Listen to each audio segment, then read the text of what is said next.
In the constant rhythm of life, the mind is often busy moving outward. It races from thought to thought, from memory to expectation, from what has already passed to what might happen next. This outward movement is where most people spend their entire energy. They think they are moving forward in life, but in reality, they are only moving further away from themselves.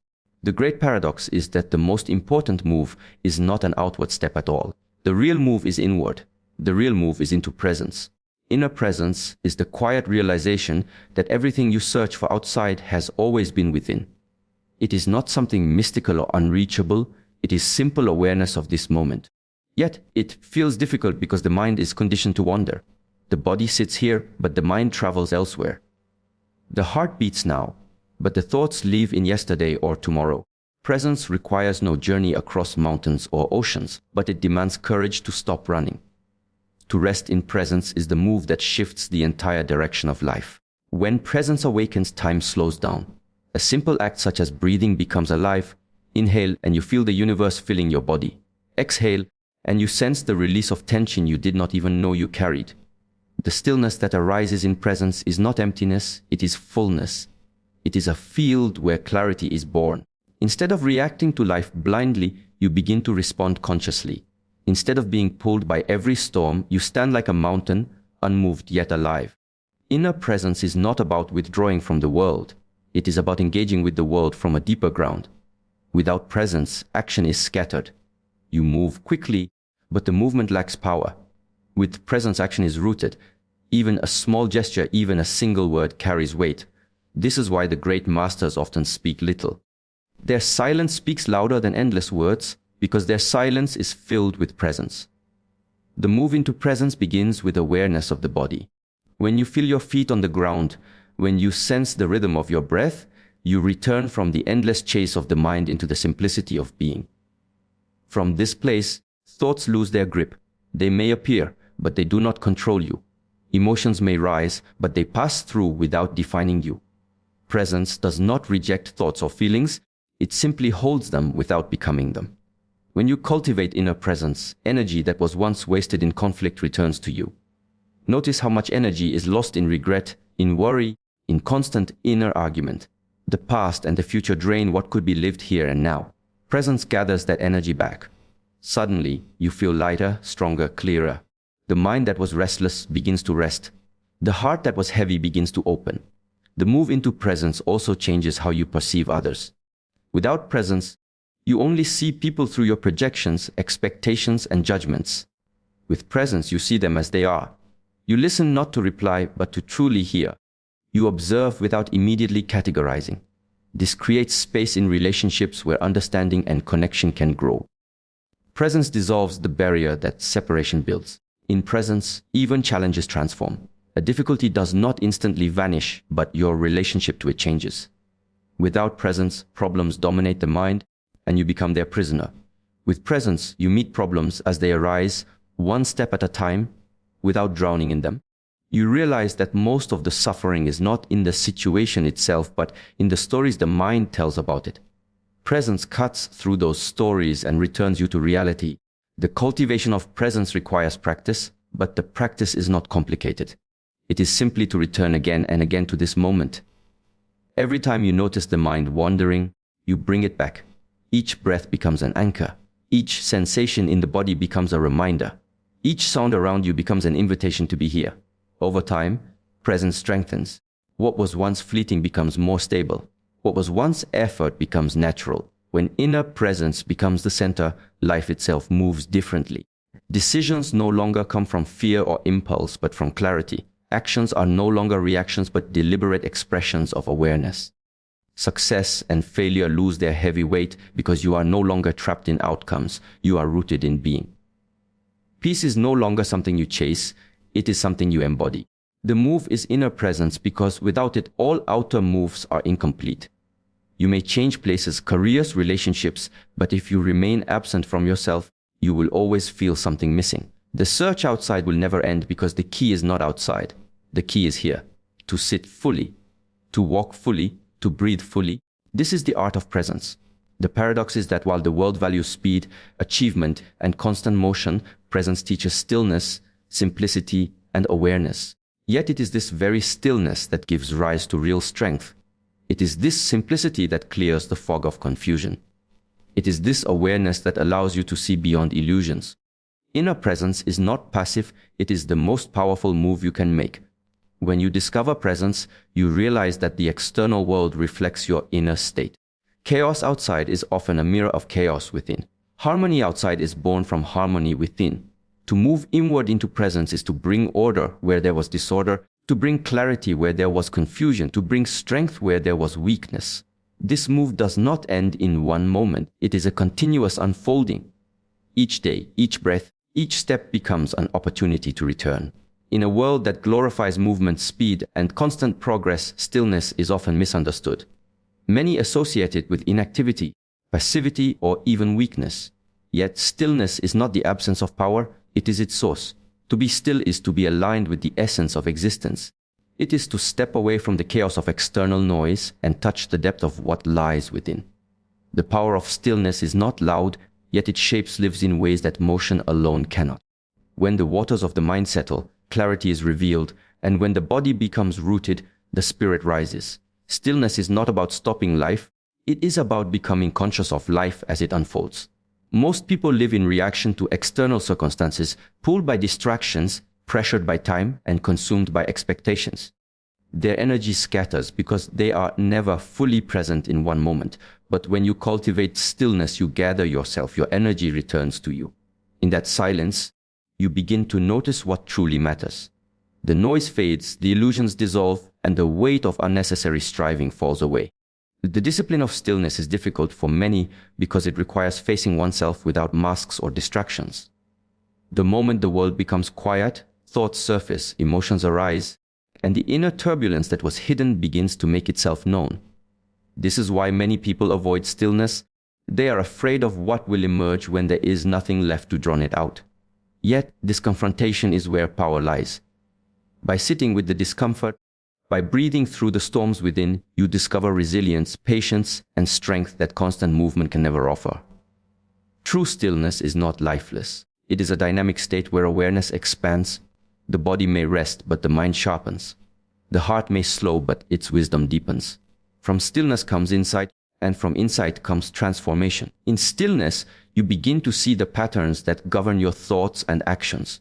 You notice how much of your life is dictated by impulses, habits, and external influences. And in that noticing, you are no longer a prisoner of them. Awareness breaks the chains that unconscious living imposes. The power of stillness also lies in its ability to recharge energy. Just as a tree cannot grow without periods of dormancy, the human spirit cannot thrive without intervals of quiet. In rest, the body regenerates, the mind resets, and the spirit realigns. When you neglect stillness, you burn out. You may achieve, but the achievements are hollow, for they come at the cost of balance. Stillness restores balance. It renews vitality. It allows energy to flow freely, unblocked by constant agitation or restless striving. In stillness, one becomes like a mountain, unmoved by passing winds, unshaken by storms. The world may continue in its chaos, yet within there is stability. This is not indifference, nor is it detachment in the sense of withdrawal from life. Instead, it is a state of centeredness. Life continues to move, responsibilities remain, challenges arise, but the one who has cultivated stillness meets them with composure. They respond rather than react. They move with intention, not with haste. The paradox of stillness is that it does not slow life down, it makes life clearer. Time feels less like an enemy and more like a companion. Instead of rushing from one task to another, one begins to act with purpose. Instead of being swept away by external demands, one navigates with presence. From this presence comes a power greater than force, the power of alignment. Actions born from stillness carry weight, for they emerge not from scattered thought but from grounded clarity. Stillness also teaches humility. When the mind quiets, one sees how vast existence is and how small the self is in comparison. Yet this recognition does not diminish, it liberates. To realize that one is not the center of the universe, but part of a larger harmony brings peace. It allows surrender to the flow of life, and in that surrender, fear begins to dissolve. The ego softens, and with it, the need to control everything lessens. Stillness becomes a gateway to trust in oneself, in life, and in the unfolding of each moment. The power of stillness extends beyond the individual. When you embody stillness, you influence your surroundings. Others feel it in your presence. Calmness is contagious. Just as anxiety spreads quickly in a room, so does tranquility. A still mind brings peace not only to the one who cultivates it, but also to those around them. In a restless world, such presence becomes a gift. Practicing stillness does not require withdrawing to mountains or monasteries. It can be cultivated in the simplicity of daily life, in breathing deeply before responding, in pausing between tasks, in sitting silently without reaching for a device, in walking slowly without rushing to arrive. These moments may seem small, yet they build a foundation of inner stability. Over time, stillness is no longer an activity, but a state of being. It travels with you, whether you are amidst noise or in solitude. The power of stillness is found not in doing, but in being. It is the quiet strength that remains when distractions fade and illusions fall away. It is the ability to sit with oneself fully, to face the storms within, and to emerge unshaken. It is where clarity begins, where energy renews, and where transformation takes root. It is the power that arises not from force but from presence, not from striving but from alignment. There are many qualities that can elevate a human being, but among the most vital is self-respect. When self-respect becomes unshakable, it does not sway in the presence of praise or collapse in the face of criticism. It stands steady like a mountain rooted deeply in the earth, regardless of the storms that move around it. To cultivate such a state is not simply a matter of words or external recognition. It is an inner discipline, a way of living that defines how you treat yourself and how you allow the world to treat you. The essence of unshakable self-respect begins with an understanding of one's own worth. This worth is not tied to achievements, possessions, or the validation of others.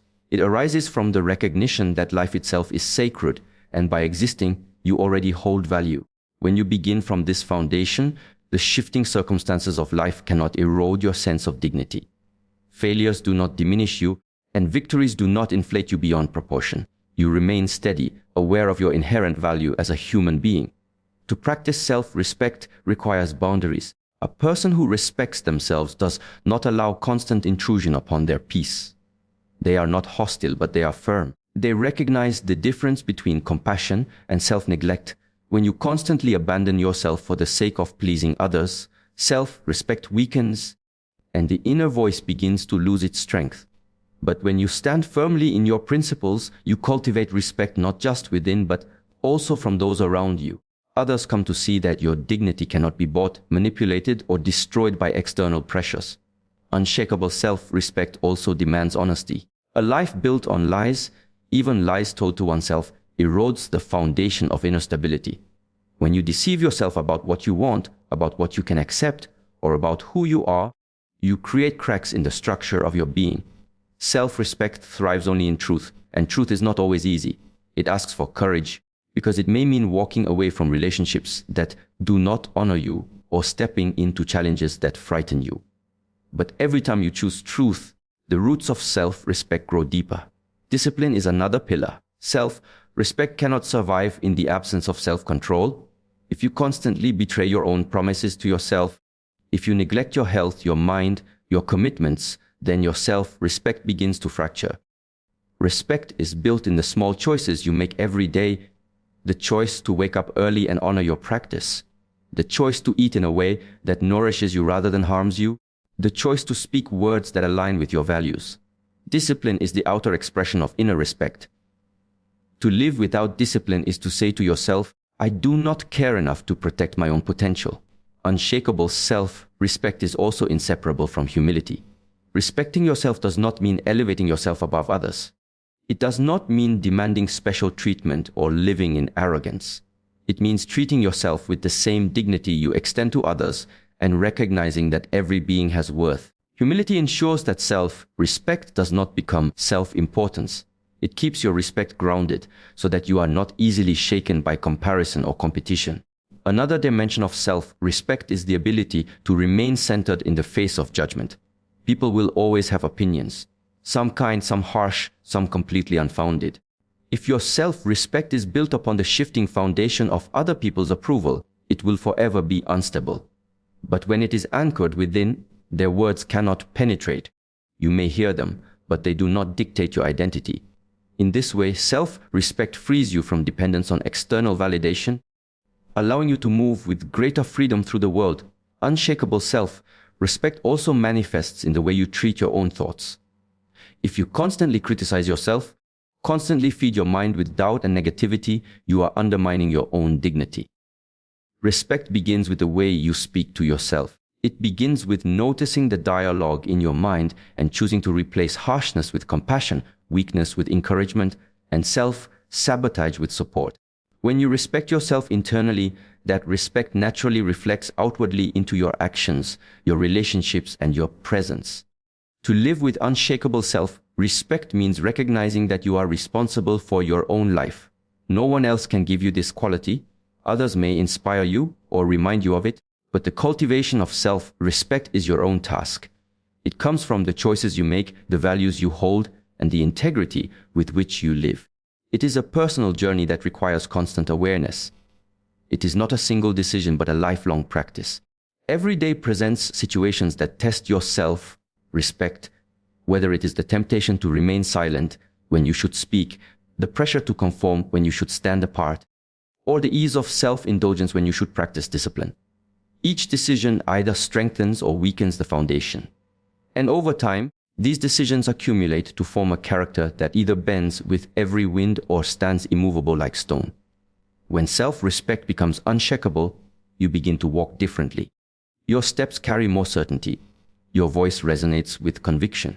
You no longer chase after validation because you already carry it within yourself. You no longer fear rejection because your acceptance of yourself is complete. This strength radiates outward, and others can sense it. They are drawn to it not because you seek their approval, but because authenticity naturally commands respect.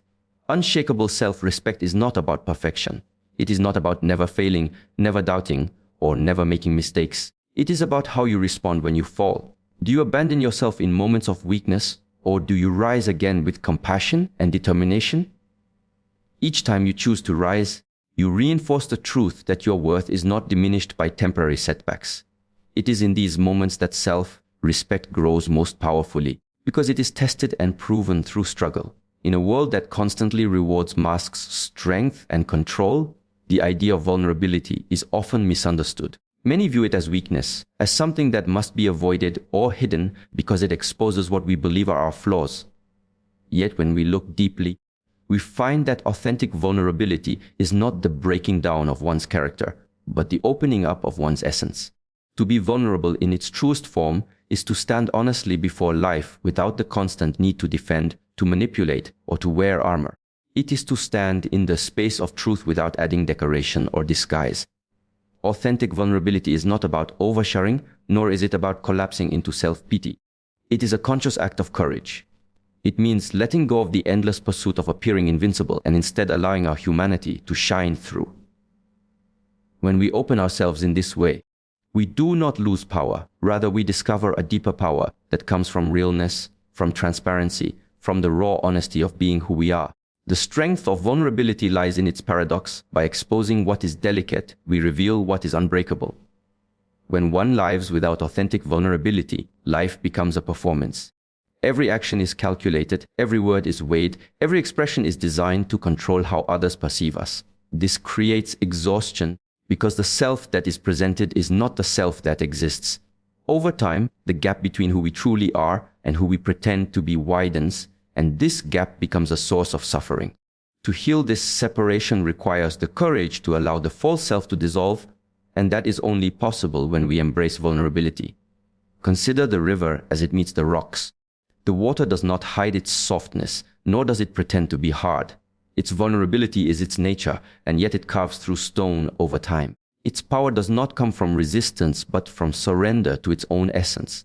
In the same way, when we accept our vulnerability, we stop wasting energy pretending to be something we are not. Instead, we flow in alignment with our truth, and from this alignment comes quiet strength.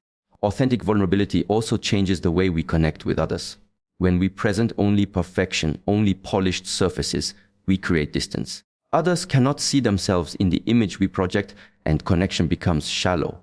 But when we allow our cracks to be visible, when we are honest about our struggles, fears, and uncertainties, we invite others into a space of authenticity as well. This openness builds trust because people resonate not with perfection, but with truth. What is real in us awakens what is real in them. There is also a deep freedom that comes with vulnerability. So much of human anxiety is tied to the fear of being exposed, of being judged, of not being enough.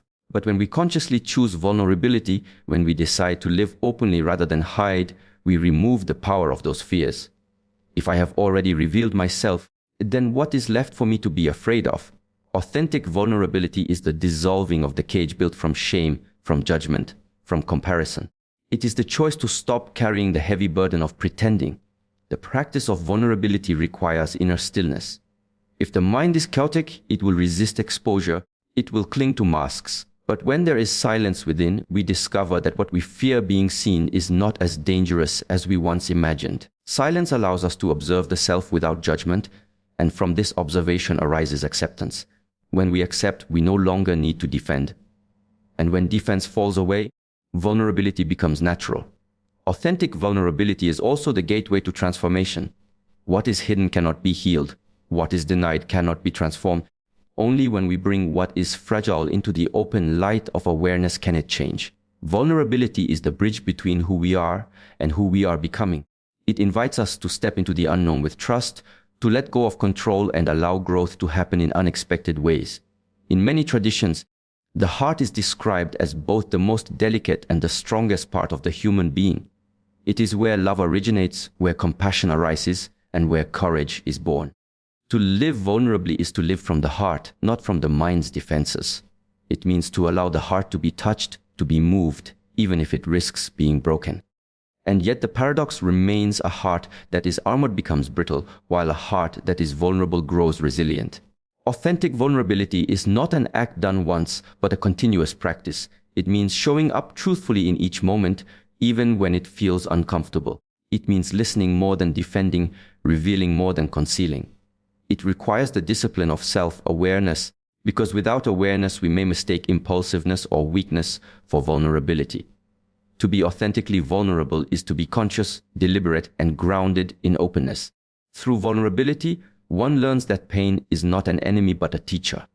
When we open to our own wounds, we see the lessons they hold. We stop running from discomfort and instead allow it to guide us toward understanding. Every scar becomes a story, every tear a form of release, every fear an opportunity to expand. Vulnerability does not erase difficulty but transforms the way we encounter it. When one finally understands authentic vulnerability, life shifts. There is no longer a need to constantly prove, to fight for approval, to mask emotions. Life becomes simpler, lighter, more genuine. The energy once used to maintain appearances is freed for creativity, for connection, for presence. Authentic vulnerability is not the weakness of being seen, but the wisdom of no longer hiding. There exists a natural law that is often overlooked, yet it operates quietly in the background of our lives. This law is not written in books, nor enforced by governments, but it governs the quality of our inner life. It is the law of non-attachment. To live by this law is not to reject life, but to embrace it more fully. To practice non-attachment is not to renounce, but to engage with clarity and freedom. When one understands this law, suffering loosens its grip, and peace becomes less of a fleeting visitor and more of a permanent companion. The human mind has a tendency to cling. It clings to possessions, to people, to achievements, to memories, and even to suffering itself. Clinging is born out of fear, the fear of loss, the fear of emptiness, the fear that without these attachments we are incomplete. But this clinging is precisely what gives rise to suffering. A hand that clutches too tightly cannot be open to receive, and a mind bound by attachment cannot flow with the natural rhythm of existence. Non-attachment does not mean indifference. It does not mean coldness, nor does it imply a lack of care. On the contrary, it means to care more deeply without the chains of dependence. When one loves without attachment, love becomes pure, no longer contaminated by the need to possess or control. When one acts without attachment to results, action becomes effortless and free. The weight of expectation is removed, leaving only the clarity of the moment. This law is not abstract, it can be observed in nature. Consider the river. It flows without clinging to any stone or branch.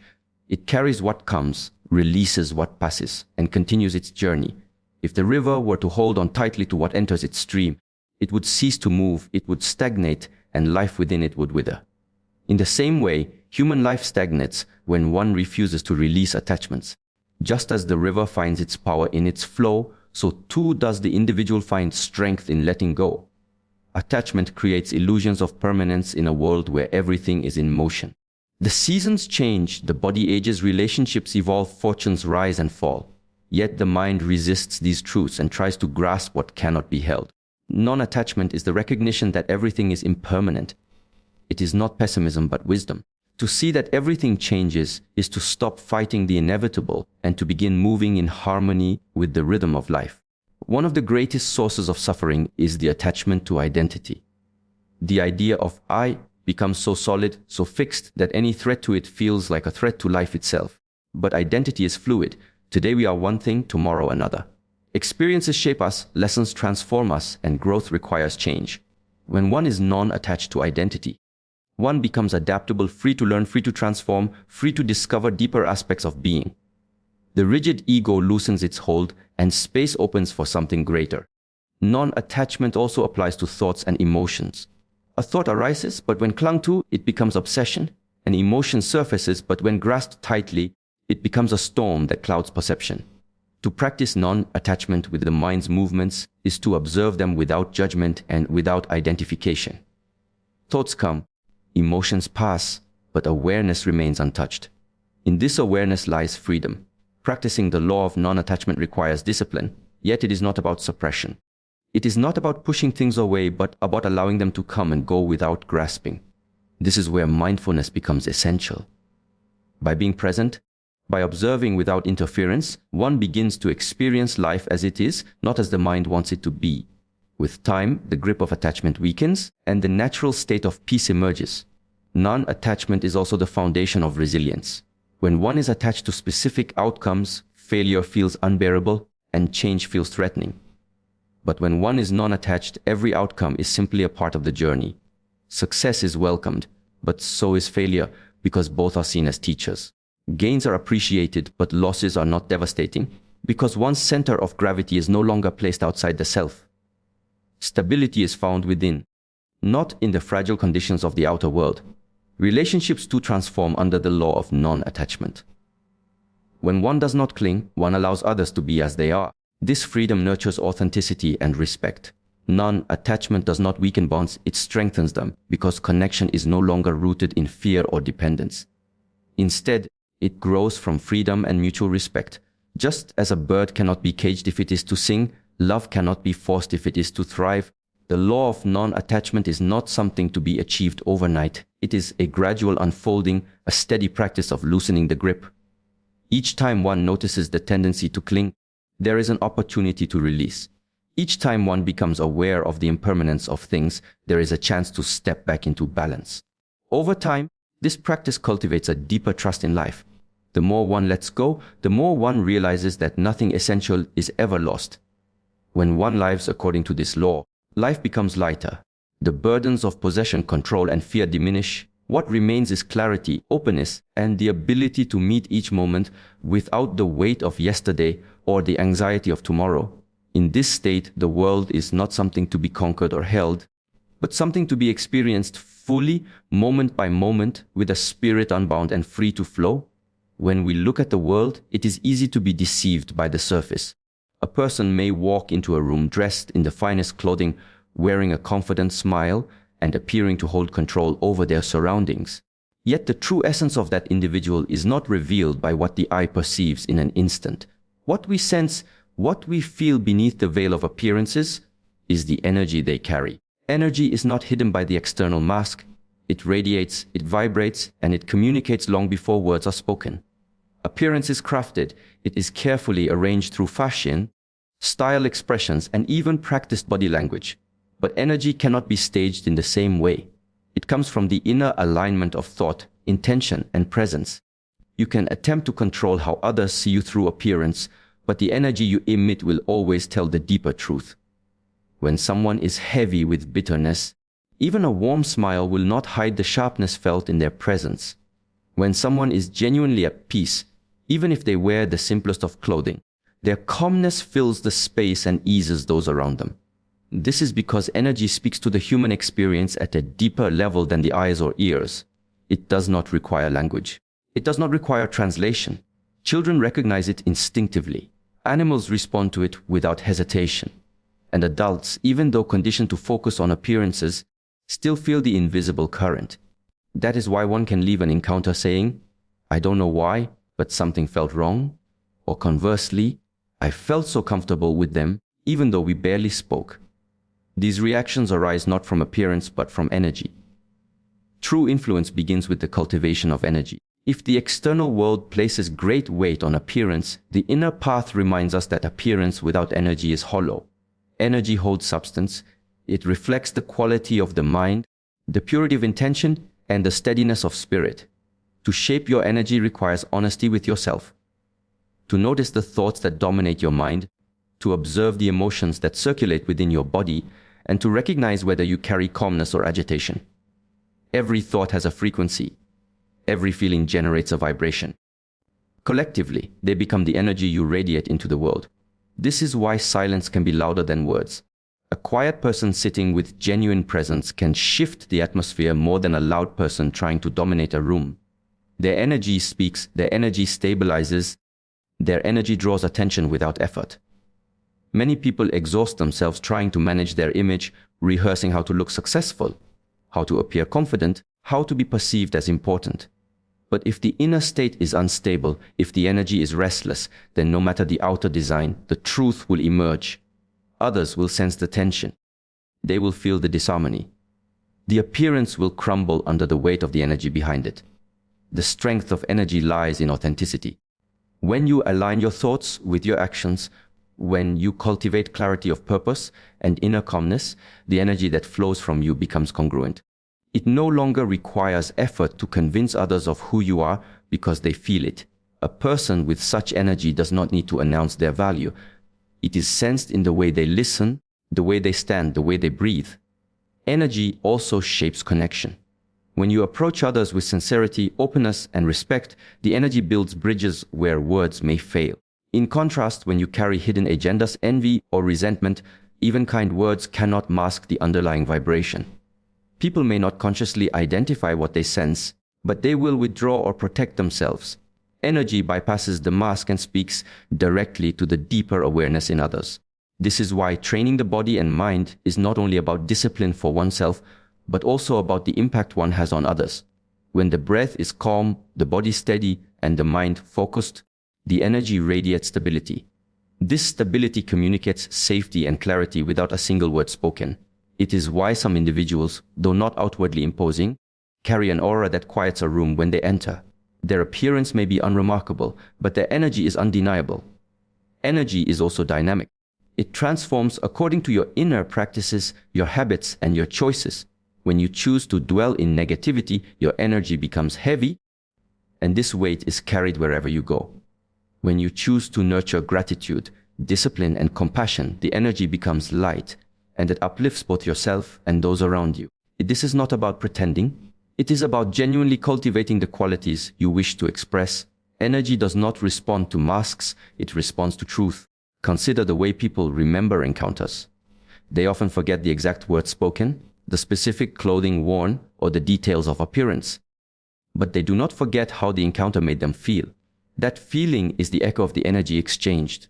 This is why energy is the lasting imprint, more durable than appearance, more powerful than rehearsed expression.